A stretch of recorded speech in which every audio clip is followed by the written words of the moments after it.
옛날 옛적 프랑스의 한 작은 마을에 샤를로트라는 소녀가 살고 있었습니다. 샤를로트는 호기심이 많고 모험을 두려워하지 않는 용감한 소녀였습니다. 그녀는 매일같이 주변을 탐험하며 새로운 이야깃거리를 찾아다녔습니다. 하지만 그녀의 마을 근처에는 아무도 접근하지 않는 어두운 숲이 있었습니다. 마을 사람들은 그 숲이 마법과 신비로 가득 차 있다고 믿고 있었고, 들어갔다가 돌아오지 못한 사람들의 이야기도 전해져 내려왔습니다. 어느 날 샤를로트는 마법의 숲에 대한 호기심을 참을 수 없게 되었습니다. 결국 그녀는 모험을 떠나기로 결심했습니다.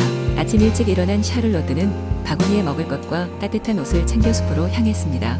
숲에 들어서자 그녀는 나무들이 마치 말을 걸듯 살랑거리며 흔들리는 것을 느꼈습니다.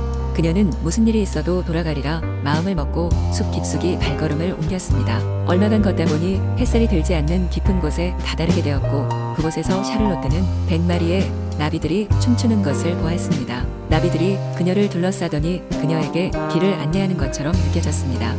나비들을 따라가다 보니 오래된 오두막집이 모습을 드러냈습니다. 그곳에는 지팡이를 짚은 나이 많고 지혜로운 마녀가 살고 있었습니다. 그녀의 이름은 마담 루이즈였습니다.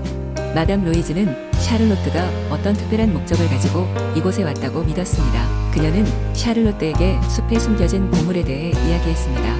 그 보물을 찾기 위해서는 7가지 시련을 통과해야 한다고 했습니다. 그 시련은 용기, 지혜, 인내 등 소녀가 진정한 자신의 능력을 시험받게 하는 과제들이었습니다. 첫 번째 시련은 마음의 두려움을 이겨내는 것이었습니다. 샤를로트는 그동안의 여정을 되돌아보며 자신이 행복한 순간들을 떠올려 두려움을 이겨냈습니다. 두 번째 시련은 사라지지 않는 미로를 통과하는 것이었습니다.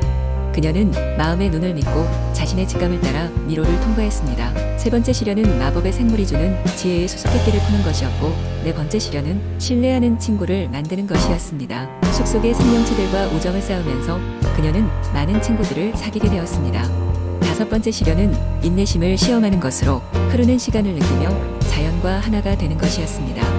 여섯 번째 시련은 자신의 참된 소망을 깨닫는 것이었습니다. 샤를로트는 그동안 자신이 인생에서 무엇을 원하는지를 깊이 성찰하게 되었습니다. 마지막 7번째 시련은 자신의 꿈을 이루기 위한 행동을 직접 행하는 것이었습니다. 모든 시련을 통과한 샤를로트는 드디어 숲의 중심에 도달했고, 그곳에서 빛나는 보물을 발견했습니다. 그것은 그녀가 진정한 자신을 발견하고 성장하게 도와준 특별한 거울이었습니다. 마담 루이즈는 샤를로트를 만나 축하해주며 그 누구도 그녀의 여정을 잊지 않을 것이라고 했습니다. 샤를로트는 마을로 돌아왔습니다. 그 후로 그녀는 자신이 배운 것들을 마을 사람들과 나누며 행복하고 조화로운 삶을 살게 되었습니다. 그녀의 이야기는 오랫동안 전해져 내려오며 많은 사람들에게 영감을 주었습니다.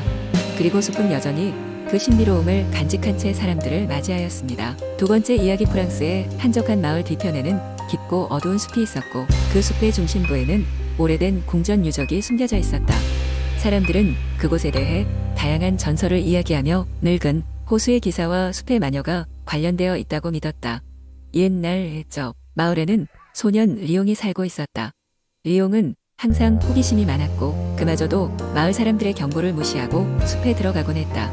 어느 날 숲속에서 놀고 있던 리옹은 오래된 돌계단을 발견했다. 계단은 잎사귀에 덮여 있어 아무도 그 존재를 몰랐다. 리옹은 조심스럽게 계단을 따라 내려갔고 오래된 문을 발견했다. 그 문은 녹슬었지만 강한 마법이 깃들어 있는 듯했다. 문을 열자 리옹은 놀라운 광경을 마주했다. 안에는 시간을 초월한 듯한 궁전이 있었다. 내부의 벽은 화려했으며 곳곳에 옛 왕조의 문장이 새겨져 있었다. 궁전 안을 돌아다니던 리옹은 커다란 거울이 있는 방에 도착했다. 거울 속에는 이상한 무늬와 상징들이 반짝이며 신비로운 빛을 내뿜고 있었다. 거울 앞에 다가서자 리옹은 문득 누군가의 속삭임을 들었다. 그것은 마녀의 목소리였다. 오랜 세월을 기다려온 탐험자여, 이 궁전의 비밀을 풀 열쇠를 손에 넣는구나. 이 거울은 단순한 거울이 아니라 다른 세계로 통하는 문이야. 너의 용기와 상상력으로 이 문을 열어야만 해. 리옹은 머리카락 하나가 곤두서면서도 도전의식을 느꼈다. 그는 용기를 내어 거울을 바라보며 마음속으로 궁전에 깃든 미궁의 비밀을 해독해 나가기 시작했다. 그의 앞에 펼쳐진 새로운 세계는 현실의 시간과 공간의 법칙을 초월한 곳이었다. 그 세계 속에서 리옹은 여러 가지 도전을 마주했다. 각 방에는 수수께끼가 있었으며 리옹은 자신의 지혜와 용기를 시험받았다. 그가 하나하나의 장애물을 극복할 때마다 궁전은 점점 더 생기를 얻어갔다.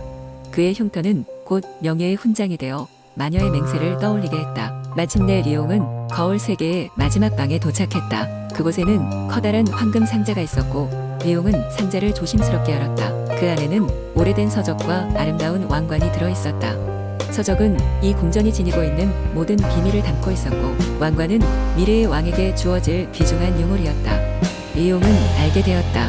그가 새로운 왕국의 창립자이자 전설의 시작이라는 것을. 그는 마을로 돌아와 사람들에게 자신이 겪은 모험과 궁전의 비밀을 이야기했다. 마을 사람들은 그를 믿었고 리옹은 그들의 지지를 받으며 새로운 왕국을 건설했다. 이래서 잃어버린 궁전의 비밀은 프랑스 전역에 알려지게 되었고 리옹의 전설은 세대를 거치며 전해졌다. 사람들은 리옹을 기억하며 그가 보여준 용기와 지혜를 본받기를 희망했다. 이리하여 프랑스의 숲속 깊은 곳에 숨겨진 궁전의 전설은 마을 사람들 사이에 오랫동안 회자되었다. 세 번째 이야기. 옛날 옛적 프랑스의 작은 마을 로실리에 하늘의 별들과 대화를 나눌 줄 아는 한 소녀가 살았어요. 그 소녀의 이름은 루시였습니다. 루시는 밤하늘에 반짝이는 별들을 보는 걸 무척이나 좋아했고 밤마다 별들의 속삭임을 들으며 다양한 이야기들을 상상하곤 했습니다.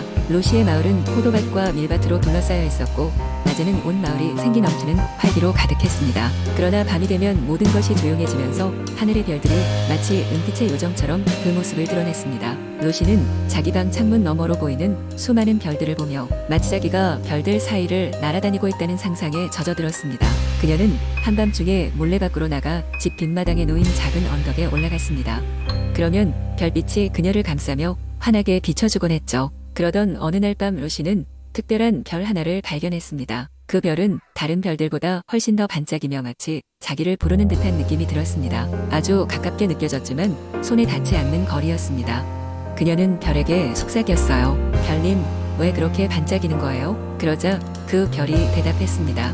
나는 여러 세대를 걸쳐 이야기를 전해주는 별이랍니다. 오늘은 그 이야기를 너와 나누고 싶어. 루시는 그 목소리에 매료되어 귀를 기울였습니다. 그 별은 아주 오래전 프랑스 왕국에 일어났던 전설적인 이야기를 들려주었습니다. 그 시절 하늘의 별들이 왕국의 운명을 결정짓는다고 믿던 왕이 있었습니다. 왕은 하늘을 관찰하며 나라를 다스렸고 그 믿음 덕분에 왕국은 평화로웠습니다. 하지만 어느 날 밤 별들의 정렬이 이상하게 바뀌었고 왕은 큰 혼란에 빠졌습니다.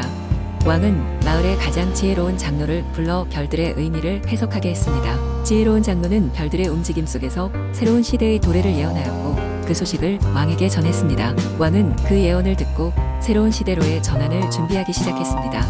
그는 왕국 내 모든 사람들의 의견을 듣고 조화를 이루는데 최선을 다했죠.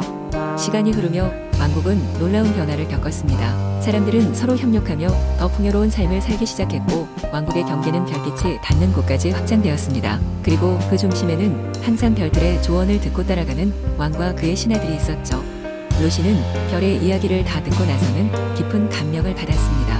그녀는 그 후로도 다양한 별들에게서 여러 이야기를 듣고 또 마을 사람들에게 전해주었습니다. 그녀의 이야기는 세대를 넘어 마을 사람들에게 희망과 교훈을 주었습니다. 그리고 루시는 늘 그 첫 번째 별의 조언을 기억하며 혼자서 별들과 다시 춤추는 밤하늘로 돌아가곤 했습니다. 네 번째 이야기. 아주 오래전 프랑스의 한 마을에는 피에르라는 이름의 소년이 살고 있었습니다. 피에르는 어릴 때부터 자연을 사랑하고 동물들과 친구가 되는 것을 좋아했습니다. 마을 가장자리에 위치한 아주 오래된 숲은 피에르가 가장 좋아하는 장소였지만 마을 사람들은 그곳이 마법에 걸렸다고 하여 접근하지 않았습니다. 그 누구도 모르는 사이 그 숲에는 특별한 마법이 깃들어 있었기 때문이었습니다. 어느 맑은 날 피에르는 호기심을 참을 수 없게 되어 숲 깊숙이 들어갔습니다. 숲에서는 어떤 신비로운 음악 소리가 울려 퍼지고 있었고 이상한 빛이 나무 사이를 비추고 있었습니다. 피에르는 점점 더 숲 깊숙이 들어가다가 갑자기 숨이 막힐 듯한 아름다운 풍경을 마주하게 되었습니다. 턱없이 큰 나무들과 색색의 꽃들 그리고 다양한 동물들이 천천히 걸어 다니고 있었습니다. 그곳에서 피에르는 에메랄드처럼 눈부신 녹색 눈을 가진 한 여인을 만났습니다. 그녀는 나무와 꽃 그리고 모든 생명을 통치하는 숲의 여신이었습니다.